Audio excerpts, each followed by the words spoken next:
नमस्कार। अलका विजिता शुक्ला चैनल में आप सभी का स्वागत है। आज का टॉपिक बहुत अच्छा है और कुछ लोग जो कुछ सीखना चाहते हैं, ज़िंदगी में कुछ करना चाहते हैं, यदि इस टॉपिक को पूरा सुनेंगे तो निश्चित ही उन्हें कामयाबी मिलेगी। क्योंकि मैंने अपने जीवन में हमेशा आजमाया है कि जो लोग सच्चे होते हैं उनको भगवान कामयाबी जरूर देते हैं। तो आज का हमारा टॉपिक है प्रयास करने से कभी ना चूकें, क्योंकि अगर हिम्मत नहीं तो प्रतिष्ठा नहीं, और अगर विरोधी नहीं तो प्रगति नहीं। ये बिल्कुल सत्य बात है। जो व्यक्ति निरंतर अपने कार्य में प्रयास करता है, निरंतर अपने कार्य में मेहनत करता रहता है, निरंतर प्रयास करता रहता है, लगन से लगा रहता है, उसको कामयाबी जरूर मिलती है। और यह भी सत्य है कि जो व्यक्ति ईमानदारी से अपना कोई कार्य करना चाहता है उसके काम में थोड़ी सी देरी जरूर लगती है, लेकिन वो काम उसका टिकाऊ होता है, स्थायी होता है। और जो भगवान के बहुत नेक बंदे होते हैं, भगवान उनकी परीक्षा बहुत लेते हैं। और मैंने अपने जीवन में आजमाया है। मैंने भी अगर किसी कार्य के लिए प्रयास किया या अपने मन में अगर मैं ठान लेती हूँ मुझे ये चाहिए, लेकिन ईमानदारी से और मेहनत से चाहिए, तो वो चीज़ मुझे मिलती ज़रूर है, लेकिन कठिन मेहनत और कठिन प्रयास के बाद में और बहुत तगड़ी परीक्षा पास करने के बाद, लेकिन मिलती ज़रूर है। तो अगर हिम्मत है, हौसला है, लगन है, ईमानदारी है, तो कामयाबी निश्चित है। और विरोधी नहीं तो प्रगति नहीं, ये भी बिल्कुल सत्य है। क्योंकि जब तक आपको कोई विरोध नहीं करने वाला होता है तब तक आपके अंदर लगन नहीं लगती है, आपके अंदर किसी कार्य में सफल होने की जिद नहीं आती है। लेकिन जैसे जैसे आपके मार्ग में विरोधी आने लगते हैं आपके अंदर एक लगन पैदा हो जाती है। अब मैं इसकी डिटेल में आती हूँ। कोई भी कार्य शुरू करिए, चाहे वो कार्य छोटा हो या बड़ा हो, लगन से शुरू करिए, ईमानदारी से शुरू करिए, परिश्रम पे शुरू करिए और अपनी मेहनत, लगन और ईमानदारी पे विश्वास रखिए। क्योंकि जब तक आपका विश्वास मजबूत नहीं होता है तब तक बाधाएं मजबूत रहती हैं। और जिस दिन आपका विश्वास दृढ़ हो जाता है, आपकी हिम्मत बुलंद होती है, आपका हौसला बुलंद होता है, उस दिन बाधाएं कमज़ोर हो जाती हैं और वो स्वयं अपना रास्ता बदलने लगती है।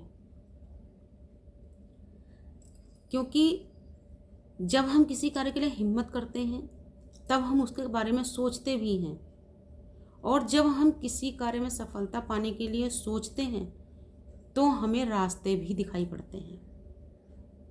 एक छोटा सा एग्जाम्पल, आप सभी लोगों ने छोटी क्लास में एक स्टोरी पढ़ी होगी, एक कहानी पढ़ी होगी, कछुआ और खरगोश की।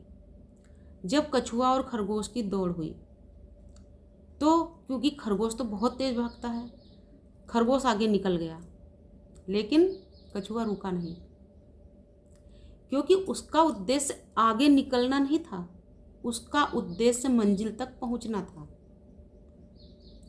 उसका उद्देश्य किसी को हराना नहीं था। कछुए का उद्देश्य ईमानदारी और लगन से कामयाब होना था, और उसकी लगन ही उसको कामयाबी तक लेके गई, उसको मंजिल तक लेके गई। क्योंकि खरगोश भागा तो बहुत तेज, लेकिन क्योंकि वो बहुत तेज भाग रहा था, उतनी ही ऊर्जा अपनी नष्ट कर रहा था, इसलिए वो बहुत जल्दी थक भी गया।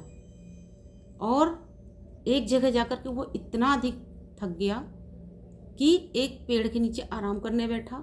वहाँ उसको हवा लगी तो थके हुए शरीर को जब आराम मिला हवा से तो उसको नींद आ गई और वो सो गया। क्योंकि उसके अंदर एक ओवर कॉन्फिडेंस भी था कि अब तो मैं आगे निकल के आ गया, कछुआ तो आगे निकल ही नहीं सकता, मैं थोड़ा सा आराम करूँगा फिर आगे जाऊँगा। क्योंकि उसको ये पता नहीं था कि वो निरंतर अपने प्रयास में लगा हुआ है, उसको उम्मीद तक नहीं थी। दूसरी तरफ जो कछुआ था वो निरंतर अपने प्रयास में लगा था और वो अपनी ही स्पीड में चलता आ रहा था। अब आगे आकर के उसने देखा कि खरगोश सोया हुआ है, ना तो उसने उसको जगाया, ना उसने उसका मजाक उड़ाया, बस वो अपनी ही स्पीड में चलता रहा और खरगोश से पहले वो अपनी मंजिल तक पहुंच गया। तो ठीक उसी तरीके से हमारे प्रयास होते हैं। अगर हम होड़ लगाते हैं किसी के साथ में, तो हम अपनी ज़िंदगी को खुद ही मुश्किल कर लेते हैं। क्योंकि कोई कहीं जा रहा है, कोई कुछ भी कर रहा है, आप उनसे अच्छा करने का प्रयास करिए, लेकिन ओवर कॉन्फिडेंस अपने अंदर मत आने दीजिए, अहम अपने अंदर मत आने दीजिए कि हम इनसे अच्छा कर सकते हैं, ये सोचिए, लेकिन ये नहीं कर सकते हैं ऐसा मत सोचिए।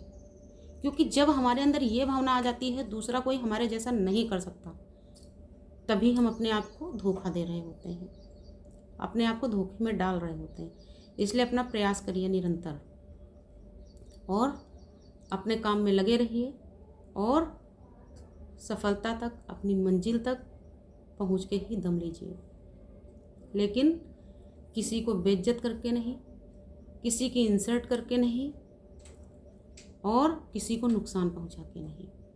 हमेशा ईमानदारी से, मेहनत से, लगन से अपनी मंजिल तक पहुंचने का प्रयास करिए। और अगर ईमानदारी, मेहनत और लगन ये तीनों आपके अंदर हैं तो आपको कामयाब होने से कोई रोक नहीं सकता। अब अगर विरोधी नहीं तो प्रगति नहीं, तो यह भी बिल्कुल सत्य है। क्योंकि जब हमारे विरोधी पैदा होने लगते हैं तब हमारे अंदर हो सकता है शुरुआत में हम थोड़ा परेशान हों, लेकिन क्योंकि ईमानदारी, लगन और मेहनत ये तीनों चीज़ें हमारे अंदर हैं, इसलिए जब विरोधी अधिक पैदा होते हैं तो कामयाब होने की लगन हमारी तीव्र हो जाती है। हमारे अंदर एक ये जिद पैदा हो जाती है कि कोई कितना विरोध करेगा, हमारी मेहनत के आगे हमें इनकी जो बाधाएं हैं, जो इनकी रुकावटें हैं, इनको हमें हराना है। और जिस दिन हम ऐसा सोच लेते हैं उस दिन हमको कामयाब होने से कोई नहीं रोक पाता। और विरोधी हमारे कौन होते हैं? वो कहीं बाहर के नहीं होते हैं। कई बार स्थितियां ऐसी बन जाती हैं कि वही लोग जो कभी बहुत हमारे हितैषी हुआ करते थे, जो हमारे बहुत करीबी होते हैं या हमारे अपने ही होते हैं, कभी कभी वही हमारे विरोधी बन के हमारे सामने खड़े हो जाते हैं और हमारे काम में, हमारे सभी कामों में रुकावटें और बाधाएं पैदा करना शुरू कर देते हैं। क्योंकि जब कोई मंजिल की तरफ अपने बढ़ने लगता है, जब कोई व्यक्ति कामयाब होने लगता है, तो बहुत कम लोगों से बर्दाश्त होता है। क्योंकि जिस समय वो आपके हितैषी थे उस समय आप उनसे पीछे थे और उनको लगता था कि आप हमेशा ऐसे ही रहेंगे, तो वो आपसे सिर्फ मीठा बोलते थे और अपनापन दिखाते थे, जबकि सही मायने में वो आपके हितैषी थे नहीं। क्योंकि अगर वो आपके हितैषी होते तो वो आपके विरोधी कभी नहीं बनते, लेकिन चूँकि वो केवल दिखावा कर रहे थे, इसलिए आज जब आप सफलता की ओर बढ़ रहे हैं तो उनसे बर्दाश्त नहीं हो रहा है और वो विरोधी बन के सक्रिय हो गए। तो कभी भी ऐसे लोगों से भिड़ने की कोशिश मत करिए, उनसे भिड़ने की ज़रूरत ही नहीं है। क्योंकि उनसे भिड़ना मतलब अपने समय को नष्ट करना, अपने समय को बर्बाद करना। बस उनसे बच के निकलिए, अपने काम में लगे रहिए और सफलता की सीढ़ियाँ चढ़ते रहिए। उनसे आप तब किसी बात पर डिस्कस करिए, तब कोई बहसबाजी करिए जब आपकी मंजिल आपके हाथ में हो, जब आप मंजिल तक पहुंच गए हों, जब आपने वो उड़ान भर ली हो और वो उड़ान भर के आप अपनी ऊंचाई को पार कर चुके हों, तब वापस आके उनसे बात करिए कि वो किस वजह से आपका विरोध कर रहे थे, उनको आपसे क्या दिक्कत थी, आपसे उनको क्या परेशानी थी। तो इस तरीके से जो व्यक्ति निरंतर अपने कार्य में लगा रहता है, अपने प्रयास में लगा रहता है, उसको कभी कोई हरा नहीं सकता, उसको कभी कोई रुकावट, कोई बाधा रोक नहीं सकती। बस आज की वीडियो में इतना ही। नमस्कार, धन्यवाद।